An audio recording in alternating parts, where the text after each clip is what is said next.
Thank you. You probably know this from your biology classes, but your eyes take in the world upside down and then your brain flips it back around. Do you know this? Or is this like blowing somebody's mind right now?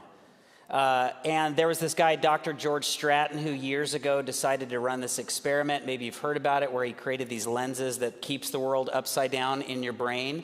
And then he himself and then some test subjects wore these glasses for 8 weeks. And what was remarkable, people have done the experiment since then too, but what was really remarkable is over the 8 weeks, people reported feeling like it was normal that the world was upside down. They could like walk, run, they even rode bikes. I hope nobody got behind the wheel of a car, but imagine what it's like at first. You first put on the glasses and like the sky is on the bottom and your coffee is pouring up.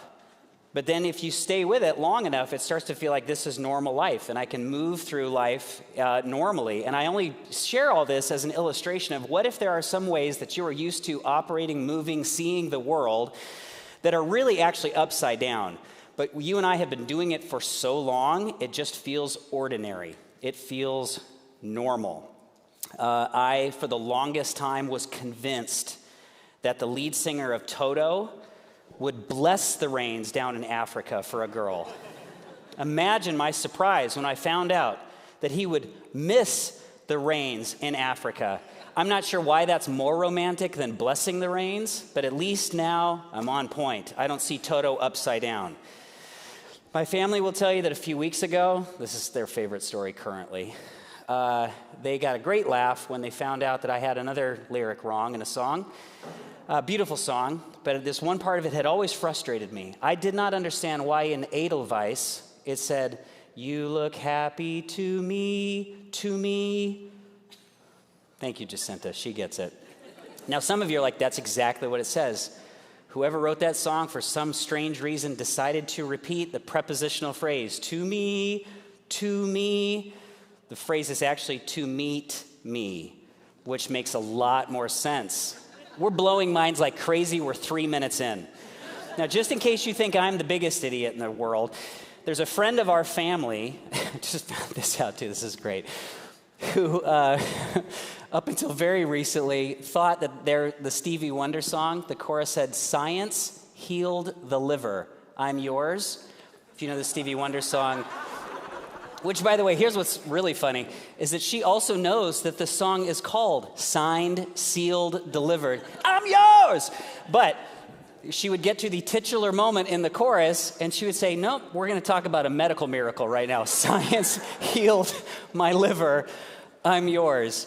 What if there are some ways that you and I are used to seeing the world that are super upside down, and we've just lived most of our lives seeing it this way, and we've just called it normal? Jesus said when God is in charge of your life, at first there are going to be some things that he's going to invite you into that will feel upside down. And yet, if you stick with it long enough, you will find that not only is it not upside down, it's actually the way that life is meant to be lived. Jesus called it the kingdom. We don't currently live in a kingdom structure, so maybe he would have used a different metaphor if he was talking to us. But he said, man, if you really live in life as God knows it, not life as you're used to it, there's none, at first, it's going to feel like the sky is on the bottom and your coffee is getting poured upside down. But if you stick with it long enough, you'll realize that this really is life. And so it's so upside down and so backwards that the more that we spend time understanding what Jesus envisioned for our lives, I imagine there's something in it for all of us that is going to feel offensive, backwards, uncomfortable at first. And then the option there is for us to trust that maybe this upside down way of seeing the world is actually really right side up all along. And we're not crazy.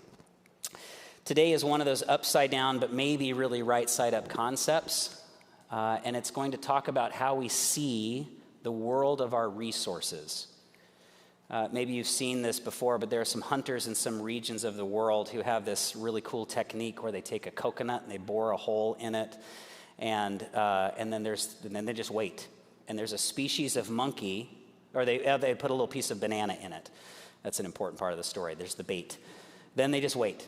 And then there's the species of monkey who will go and reach into that coconut and then grab hold of that banana, but now their fist is too big. They can't get their hand back out of the coconut. And we watch this on Nat Geo, and we're like, you stupid monkey. Stupid monkey, if you would just let go of that thing, then not only could you like shake it out and probably get the banana, but you also wouldn't get clonked on the head. And then I think about my life, and I think, oh, you stupid monkey. If you would just learn to let go of that thing, then maybe you would have freedom. So here's a question for all of us. What are you holding on to today that might be holding you back? What is the thing that you're holding on to today that is holding you back? Now, for me, I'm going to level with you. It is often money. The pursuit of, the protection of, the accumulation of money. That is often something that I am striving towards and I am holding on to, that oftentimes the way that I am doing that pursuit, for me, feels right side up, but is really upside down, is diminishing my life. It may not be that for you, at least not maybe on the nose. So for you, it might be, there's something else that's really bringing you down as you're trying to pursue the thing. It could be, more time. It could be that you really want more attention from a certain kind of person or a certain person specifically. It could mean that you want more authority or responsibility, a different title. You want more respect from people in your lives. You want more health.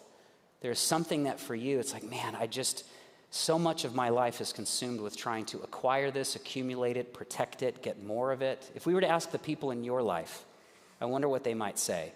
Man, I really wish that she would just stop fixating on this. I really wish that he would stop being so driven by this, because he just feels so trapped, so worried, so anxious, so frantic all the time.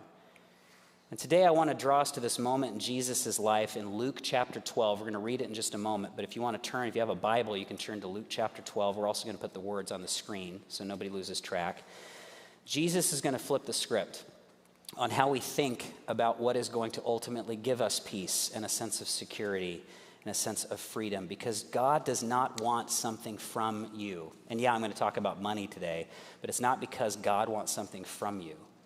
It's because God wants something for you that you ultimately really want for yourself, and you have just been running after it through an upside-down lens. Now, before I read this passage here, Jesus was the master of the pivot. If you were with us last week, you might have heard Andy. Well, if you were with us last week, I'm pretty sure you heard Andy because he was on a microphone. He was standing here and talking.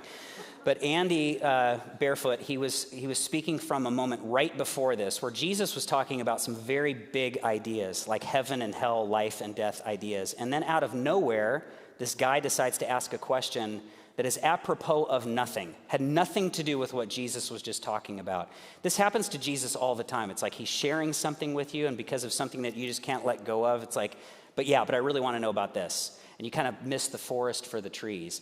And what Jesus will often do, you'll find, and this is part of what I love about the biographies of Jesus, like Luke's biography, is he will take this moment that somebody comes at him sideways, and he will, in that moment, pivot it and create a moment of humility for that person and make everybody else listening feel really smart. And we get to be those people today. We get to see this guy get humbled, and we all get to be smarter as a result of it. This is Luke chapter 12. Please stand with me if you're able as I read these words. Luke chapter 12, starting in verse 13. After Jesus had already been speaking about heaven and hell and life and death, out of nowhere, this guy says in verse 13, "Teacher, tell my brother to divide the inheritance with me." Okay, so I suppose we're going to talk about this now. Jesus replied, "Man, who appointed me a judge or an arbiter between you?" And then he said to them, to all of them now, the whole crowd there, "Watch out, be on your guard against all kinds of greed. Life does not consist in an abundance of possessions." And he told them this parable. The ground of a certain rich man yielded an abundant harvest, and he thought to himself, "What shall I do? I have no place to store my crops." So then he said, "This is what I'll do. I will tear down my barns, and I'll build bigger ones.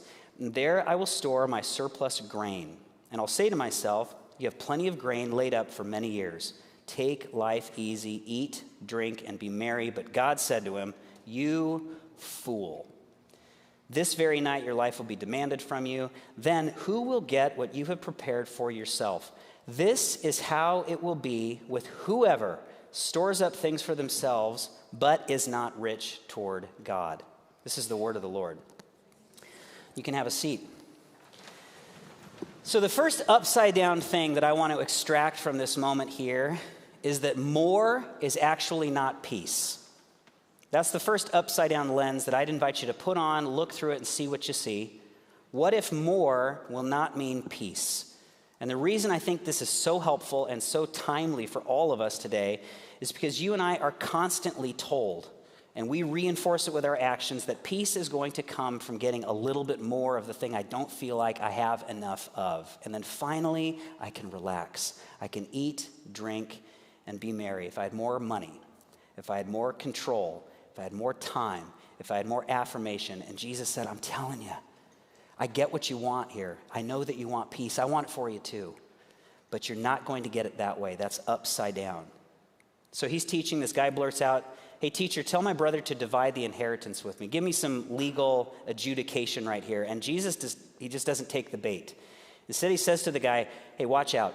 Everybody listening, I want you to be on your guard against all kinds of greed because life doesn't consist in an abundance of possessions. So instead of saying you have a legal problem, he's saying, hey, buddy, you look like a human to me. You have a greed problem.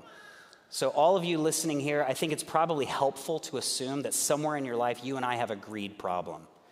Now, I do not know this from actually doing any research, but I'm pretty sure that Pastor Ben and other leaders on the staff get us sharing our problems with them all the time.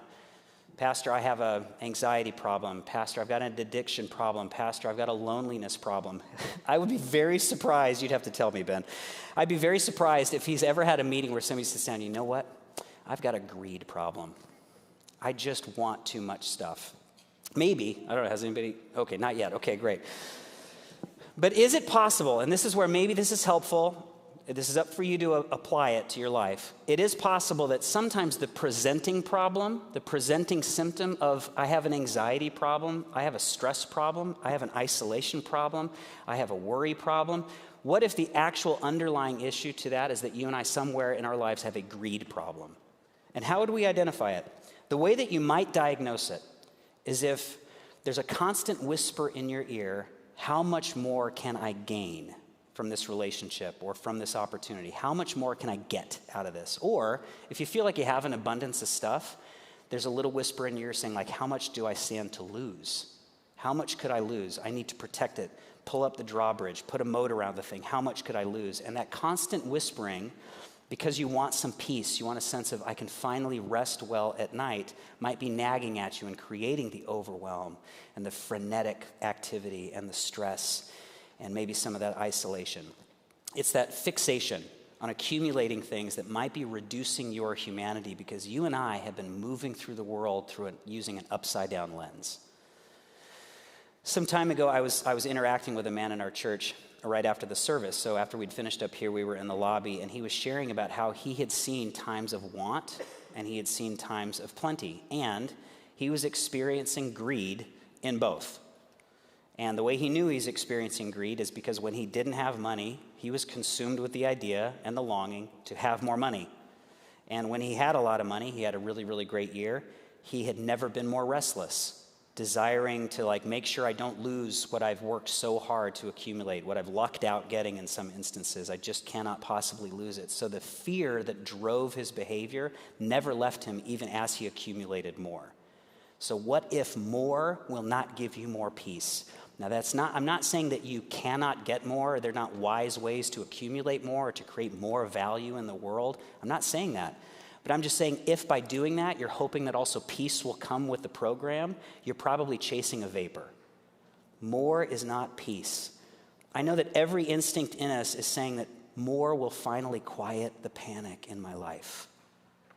I wish that were true. I wish it was that simple, that if you could just do some math, do some addition and multiplication, that you could finally rest okay at night. And Jesus is saying it's a fantasy. You need something stronger than your fear.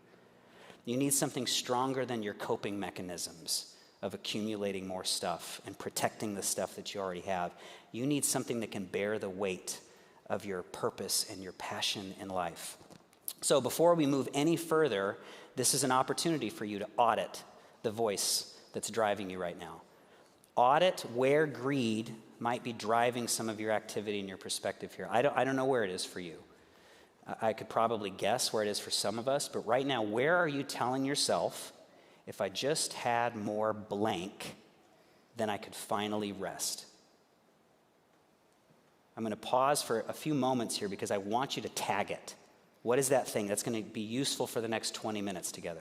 If I just had more blank, then I could finally be at rest.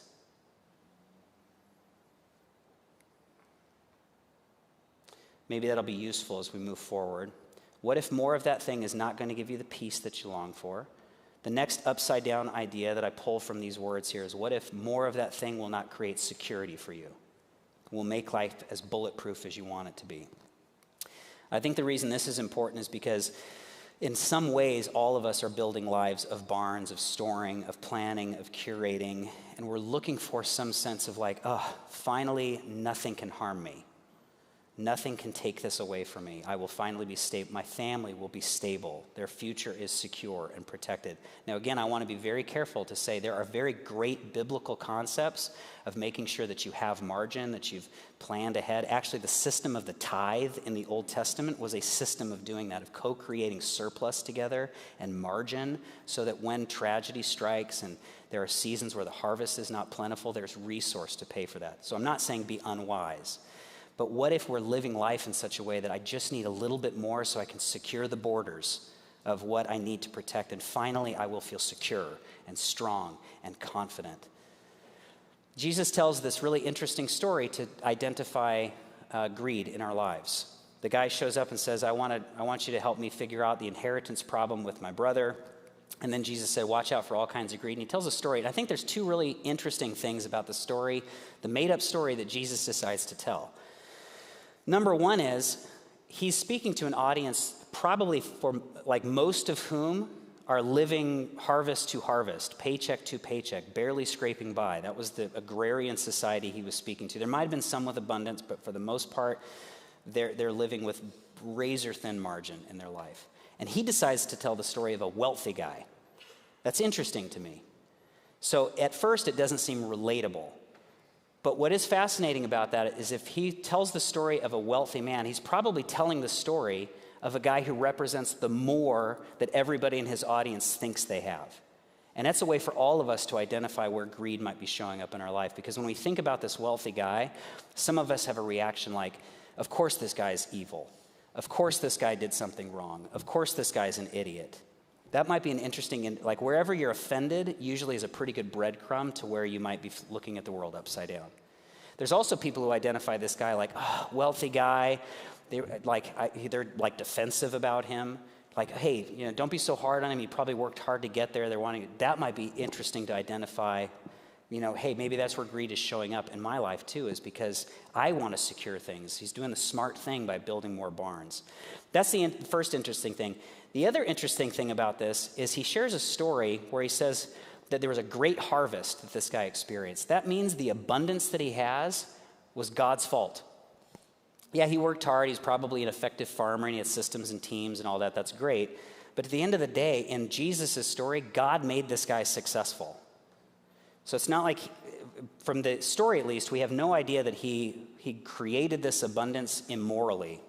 That's not the judgment. God does not call him, in the story, God doesn't call him an evil man. He calls him a fool. So here he's got this abundance. He just had this really, really good year. And his instinct is, great, I need to make sure I secure it and protect it so that I can be strong, that I can stabilize.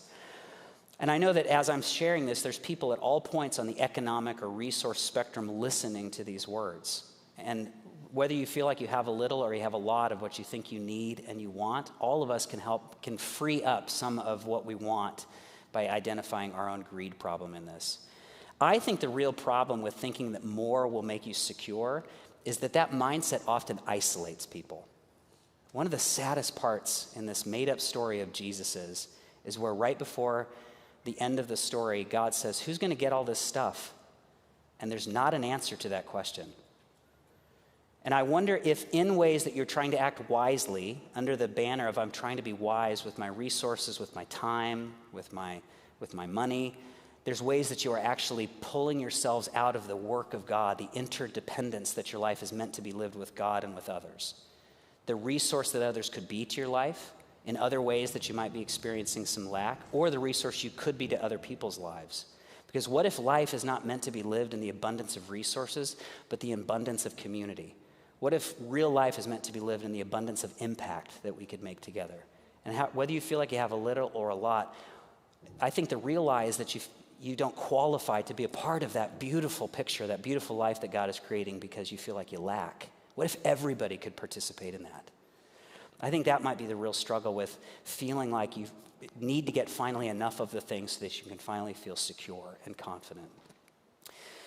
I am not proud to say I used to think my dad was completely out of touch. I also know that I'm not the only one to think at certain seasons of my life that my parents are completely out of touch. This was in my early 20s. I was out of college, and my dad wore pinstripes and drove an Oldsmobile.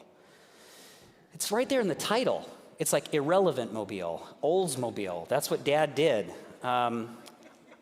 He didn't listen to Sunny Day Real Estate. And there was a friend of mine whose dad listened to Sunny Day Real Estate. I was like, that's a cool dad. I'm going to listen to him because he's a cool dad.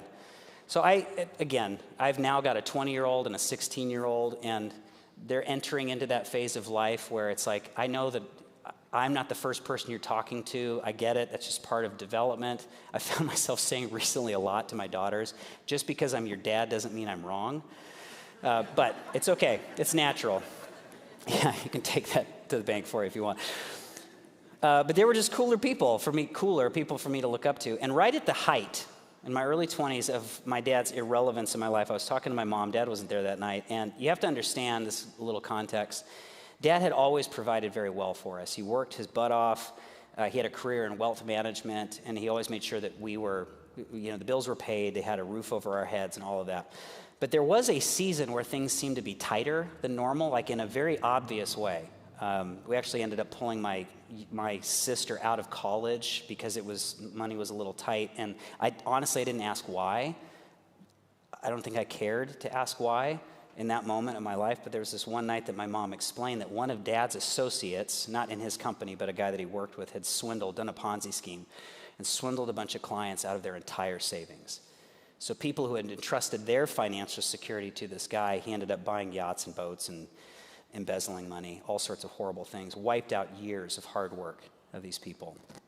And he ended up going to prison for it.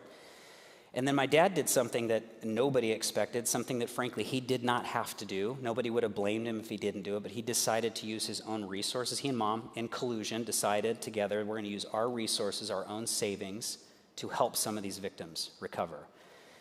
And think about that. There's a guy, my dad, whose job it was to help people secure their financial future, and he's willingly giving away the thing that he had amassed to secure his own financial future. It, on paper, is not smart, does not make sense. It was not a strategic investment. But this was an example of the kind of upside-down way that my dad continues to see the world. And I think it might be the most right side up way of seeing things, because it changed me in that moment. And as I live my life in times of want and in times of plenty, we as a family have decided, we have a mantra: we refuse to have anything we will not share. We refuse it. So if anything captures our hearts and we can't let go of this banana and the coconut, we will not own it because it's poison for us. It reduces our life, even if we have thousands of this thing. It made me realize that my whole life of pursuing financial security or time security or health security, whatever that is, it could insulate me from the help and the needs of others, to the stories of others, and I refuse to live that way. I don't want to watch other people get to impact other people's lives. I want to be a part of that. I think I'd be missing the point of life if I'm just gunning for security. And by the way, security is such a lie. Like, there is no such thing, this may be helpful for some of you, there's no such thing as a stable job. And some of you know this because you've lived this. You're like, I thought I had a stable job, and then there were layoffs. I thought everything was going well, and then I had a health crisis. There's no such thing as real security outside of the life that we get to experience with God. No such thing. So again, Jesus is saying, I get it. I get that what you want is a strong and a confident life. I want that for you too. So stop chasing more as a way to get it, because that's a fantasy. How much more do you need to know that you are safe enough to be generous? How much more do you need to know you're safe enough to be generous? And the answer is 0. You are safe enough now to be generous, to be a part of what God is doing in people's lives. So what if the thing you think is saving you is actually stealing from you? We know that if we look through this lens, we see that more is not peace, More is not ultimately security. And finally, the third upside down thing that I think we see in Luke chapter 12 here is that more is also not different. More is not different. It's not like at some point you will moor yourself into a life that you really want to live. Finally, I will moor myself into a life where I feel okay.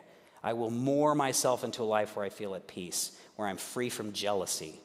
I can moor myself into a life where I'm free from stress. There is no quantity that will cure an upside-down lens of the world. Jesus ends this whole story, and he says, watch out for all kinds of greed because you could make some really foolish choices. And in a moment, your life would be over and you will have missed it. You will have missed what this life was really, how it was meant to be lived, all the joy that you were meant to experience. And in Luke chapter 12, verse 21, he says, this is how it's going to be for whoever stores up things for themselves, but is not rich toward God. One of the most famous things ever said in all of Scripture, frankly, in all the history of the world, is the love of money is the root of all evil. And it's one of the most misunderstood quotes of all time because you'll often hear people say, well, money is the root of all evil. What I think God is teaching us through that idea is it's your relationship with the quantity that could be the root of all evil. How are you seeing the quantities in your life? The quantity of time, the quantity of money, the quantity of relationships. How are you relating to it? If it is an addiction to those things in hopes that you'll finally get things only God could provide, that is evil. That is life-destroying. So this love of the thing that you feel like you need more of may be the thing that is actually taking away so much from your life, and you are missing out. You're robbing from yourself by trying to get for yourself. A while back, I heard about a volunteer who emailed one of our leaders, and she'd started serving with the kids, and just a couple Sundays a month, and she was helping in a room full of toddlers. Now, if you have ever been in a room full of toddlers, you know that it's not exactly the most restful use of your time. I saw the VBS video. I'm like, this is remarkable. By the way, since I have the microphone every once in a while, I just love seeing men serve with kids, by the way. I love, by the way, all the women that are serving with the kids and all the ages that are serving with the kids, but I just want to highlight when men are serving with kids. That's next level, y'all, so keep it up. But we know that if we're serving with a room full of toddlers, or maybe for you it's like a room full of middle schoolers, or you name it, whatever that age group is for you, it's like, a nap sounds pretty appealing. If it's between those two things, it's not where you go to look for some me time. I'm not saying you shouldn't have me time. I'm not making a case for that. But here's this email. Listen to what she wrote, and I'm quoting here. I love serving. I love watching these amazing kids learn and grow. I love that I'm starting to build relationships with them, even if it's just for an hour on Sundays. I had a piece of me missing for a very long time, and serving brought that back to me. I'd love to step up more because I want to be part of this, and I love what we're building. Somehow, giving and serving has made me feel closer to God than anything has in a long time. And here's why I love that story. She did not suddenly get more time in her week. That's like what we would call the prosperity gospel. Like if you give $10, suddenly you're going to get $100. If you give an hour on Sundays, like suddenly your boss can be like, I'm going to pay you twice as more and you only have to work half as much. Maybe that would be cool. But that's not why God's inviting you into this, because there's actually something cooler than the $10 and the hour of time. There's an ROI on this that is exponentially more than the $10 and the hour of time. And that's why many of us keep doing it. There's some self-interest in the fact that my family are percentage regular givers to this community. I'm going to be sort of selfish about this. I really like the experience of joy knowing that I am a practical part of the amazing lives that are being changed here. I love knowing that I'm a practical part of paying the rent here, a practical part of paying for the slides in the kids ministry. I'm a practical part of funding our staff so they can support their families and keep serving us. I love that. That's a very self-interested part. But there's also this sort of indescribable joy that I get by knowing that I am not attached to that thing that I keep giving over and over again. That thing that I own does not own me. That God has allowed me to steward his resources, and when I use them in the way that he's designed, my time and my money, he does in fact show me why he's designed the whole world this way. This is the way life is meant to be lived. I love that story because she decided, rather than seeing that 1 hour as something she needed to protect, it was an hour that she could invest. And when that shift starts to happen for us, don't be surprised if you don't feel drained by that. You start to feel more alive. Now, I completely get it. If functionally right now you believe that more will give you peace, I really do, I get it. It's adorable. You sound like such a person to me. You're not broken or weird or alone. Like if you think more is going to give you peace, that makes sense. If you feel like more is going to make you feel secure, that makes sense. If you feel like more will finally give you a different experience of life, that makes sense. But there is a real way in which by pursuing more, running after more is actually less. There's a real way in which pursuing more will actually create less. And I know that seems like the sky is on the bottom and the coffee is getting poured upside down. But that's what Jesus came to rescue us from. Because more can lead to just more of the same. More worry, more insecurity, more isolation. Getting more of that thing that you thought. There's another thing that I've noticed a lot. Now I get to interact with people who have an abundance. They're like the guy who has the barns and all of that in life. And I have noticed that there's the same fears and worry that beset people with less are besetting those who have more. And one of the other things that I've noticed is the existential crisis that sets in when you finally get everything that you thought was going to give you peace and joy, only to find out it can't. That is one of the most terrifying moments of anybody's life is finally, and I know that you're thinking like, well, I'd love to have the chance to find out for myself. That's okay. I understand. And some of you know this firsthand. Some of you, I can see you nodding your heads like, yep, I finally thought that when I finally met the one and the love of my life, that finally it would resolve all these other problems that I was feeling like, oh, shoot, now it's just two lonely people together. Right? It's two insecure people together. That's all this was. I finally got that raise. Finally, I feel secure. Like, nope, that's just more money for me to freak out about. Yep. So what if Jesus is trying to save us from running into a dead end, for living a life that ultimately is smaller than we're meant to be living? So how do we solve it? What I'm not going to tell you is tithe. Sorry, Ben, I'm not going to say tithe. Please do that. I'm not going to say the tithe, again, like I said before, was part of this bigger system of how we get to share resources together. I think it was a beautiful system. The tithe was talked about in Jesus' writings and the writings of the early church, but actually it was a far more lavish vision of how we share resources. The tithe, I think was just a glimpse of how the kingdom thinks. And so it's not like the solution to all of your worry and anxiety and insecurities. If you just give 10%, then finally those things go away. If you give 10%, then finally God will get off your back. Or finally you'll get all the favor that you've heard of other people getting. That's not the point of it. But what I think it gives us a glimpse, an opportunity for, is if I create a lifestyle, if I put on the lens and I walk around for at least 8 weeks, what feels weird at first, what feels sacrificial and risky and scary at first, will start to feel just as normal as riding a bike, driving a car, walking down the street. So this is why I'm not asking you to just start to give or start to serve as an impulse of however you're feeling in the moment or as a response to guilt, but because there is so much joy and life and purpose and passion and connection waiting on the other side of putting on the lens and choosing to walk in it, making it a lifestyle of generosity. Because I have found in life that little voice of greed that keeps whispering, what could you lose? What could you lose? What could you lose? The only way to beat that thing is by introducing another better question, which is, what could I give? What could I give? What could I give? There's a lot of talk in these days about speaking truth to power. And I think some of the most insidious power in our lives is the power between our ears, these mindsets. And if we can be transformed by the renewing of how we think about the world, that really is speaking truth to power. The power that is keeping your life small, let's speak some truth to it. Like every single one of us is in a position to give something, to live a life of generosity and be a part of what God is doing in people's lives. I get the question all the time, can I really silence the worry in my life? And the answer is yes. How do you do it? Be rich toward God. That's what Jesus said, be rich toward God. How do you do that? How do you build wealth with God? It's pretty clear. Deny yourself some stuff and help people. Like that's how you become rich toward God. Now, how do you think that works? To me, it makes so much sense. If I'm rich towards people that God loves, it makes sense that I am rich toward Him. And I'll give you a really clear example of this. You could give me a gift. That would mean a lot to me. Gifts, that's not my number one love language, just putting out there. But I do love a gift. So if any of you are feeling inspired, that's fine.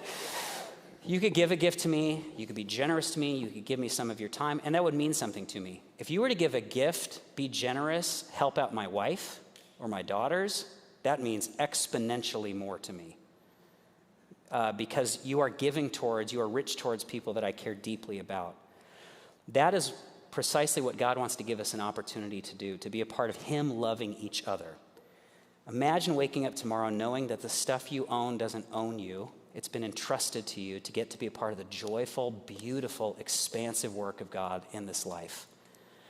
Imagine coming here next week and knowing that you played a practical part in how God is impacting lives because you decided to give, you decided to serve. So it's okay. Please build the barns and work hard and gain some abundance. Absolutely do that. But Jesus is inviting you also to something that is truly more, truly abundant. Greed is plugging us all, and He does not want you to experience the resources of life also beset with worry and judgment and jealousy and fear. So how might your heart change if you were to decide to do something odd and upside down today and decide to live a life of greater generosity? I'll close with this, and I've never shared this before publicly. I'm a little sheepish sharing it, but I think it's apropos. Years ago, there was a young couple in our church, and they had moved to LA. They were working in the film industry, so that means they were poor.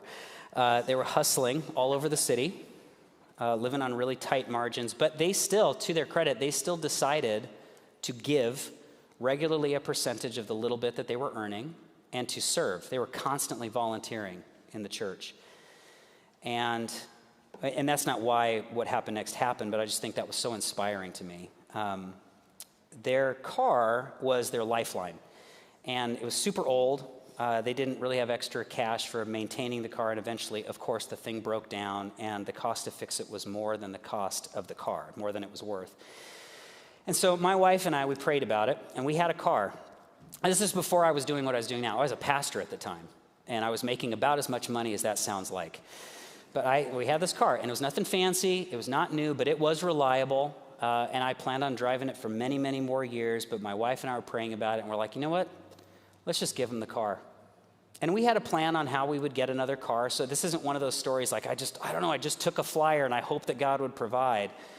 We got a lot of counsel around this, and we thought about it soberly, but it still was a massive sacrifice because even if I sold the car, that would have been really meaningful for my family at that time.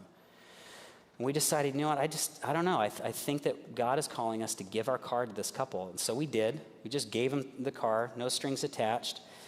And you know one of the best parts is there's not a single day that has gone by where I thought about what we lost in that transit. Not once. I have never thought about that. But what I do think about often is what happened next, and it was a few weeks later when the wife of that couple let us know that her dad passed away suddenly, and she was really close with her dad, but her dad was also her car guy. He was her fix-it guy, and she lived out of state. They were from Texas, and so he wasn't close enough to fix the car this time. And so for her, it really wasn't about the car. It was just about God reminding her that she still has a father who sees her, provides for her. And here's why I tell you that story, because every one of us could get to be a part of a story like that. And I'm not saying you have to give away a car. But when you do take what you already have and you make it available for God to use, you can meet a practical need and you get to play a role in somebody else realizing that God sees them. And I can promise you, when you decide to live that way, not just spontaneously act that way from time to time, but live that way, you will not be thinking about what you lost. You will not be thinking about what you gave up. You will be thinking, I cannot believe I got to be a part of that story. Let me pray for you. Lord, thank you so much for being so generous to us. Not even stopping short of giving your son, paying the price that we could not pay for ourselves so that we could experience life with you. There's nothing you would not give to us if you knew that it was for our good. And so even right now, Lord, for those who are experiencing some tight margins in their life, even that in some strange upside down way might be a gift to us, because we can find out how miraculous it is to trust you enough to still wonder, what could I give? Even in this moment where I know I need to earn more, and I know I want to work less, or I know I need more relationship right now. I feel so starved of good relationship. Even now, what if I decide I have something I could give? I have relationship I could give. I may have a little bit of money I could give. I have some time that I could give. Even that scarcity, God, that moment of lack could be a gift to us to experience more of you and your abundance. So, Lord, in this moment, my very clear prayer, it's been on my mind a lot this week, is that your Holy Spirit would prompt us to take upside down action. Awkward, clumsy, sky is on the bottom action today. That we would decide to move into obliterating our worry by not wondering and fixating on what could I lose or how much more could I gain, but instead, what could I give? And in that, we get to look a little bit more like Jesus, and we get to experience a little bit more of life as you know it. And we pray this in your name.